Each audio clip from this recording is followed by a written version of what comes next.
Hey everyone, Jessiana Seville here from the Kidney RD. The Kidney RD, we are a group of renal dietitians that specialize in kidney disease, and we help people preserve kidney function. That is, our goal is we leverage this huge power of nutrition to help people preserve kidney function. Now, I got to pull up my notes here. Sorry for the quick pause here. One of the big things that we do is give clarity to this discussion about preserving kidney function. So we choose a topic every week and we come in here and just share some really critical information, things that we think everyone should be aware about and know in their journey to understand and preserve their kidney health. So this week we're going to be talking about probiotics.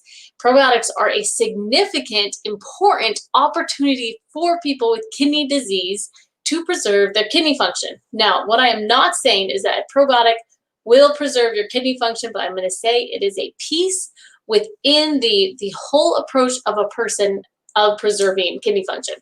So let's talk about why that is. Today I'm going to go through why, what is a probiotic, what does it do, and why are they relevant and important for chronic kidney disease. So first off, what is a probiotic? Probiotics are more or less good bacteria. In your gut, you have bazillion, I don't know what the number is, countless numbers of bacteria. Some people consider these even a second brain, right? The bacteria have this whole separate function in your body. The reason why is because as bacteria are interacting with our body and with our cells as they're consuming whatever their food and then breaking it down, it produces byproducts. And all of that is very integrated into our health and our life. And the bacteria is a really core part of health. And a lot of that is because it is part of our immune system.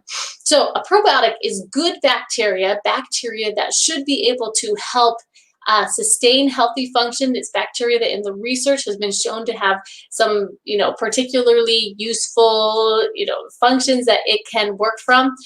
And so that's why I use probiotics. Probiotics are those good bacteria. Now, what does a probiotic do? Sometimes people think of probiotics as seeds, that they go into your gut and then they grow into all this big healthy garden of bacteria, and then you have good health and good digestion, and that's all you have to do. That's not necessarily true. What the research shows is that the bacteria or the microbiome that you have even from your birth is basically what you have for your whole life. So then why would you use probiotics? If you more or less have the same bacteria for your whole life, why would you use that? The reason why is because bacteria are like reinforcements. Think of it like army reinforcements. So you have all your good healthy bacteria in your gut, helps with digestion, helps with immunity, helps decrease inflammation. And sometimes those good guys get overrun with bad guys. Those can be pathogens. They can be other bacteria that are opportunistic, that are going to start consuming the food they can consume or taking up space and crowding out the good guys. So you can think of a probiotic like reinforcement. So it comes in and it should help your good bacteria to be able to flourish and thrive because it has more help. That is what a probiotic does. They're especially helpful. They're helpful for a lot of different reasons, but when people are taking antibiotics, that can wipe out bacteria, and for some good reasons. Antibiotics can be a very, very useful therapy. They also wipe out good bacteria in your gut, and so having a probiotic on board to help nourish and strengthen the remaining guys that are in your gut can be absolutely critical. So the question is then, like the kidneys, kidneys in your back here, and then your guts here. So why are the kidneys and the guts connected, and why are probiotics helpful for the kidneys? Now, there's many different reasons for this, but if you look in the research, what you see is something called the kidney-gut axis.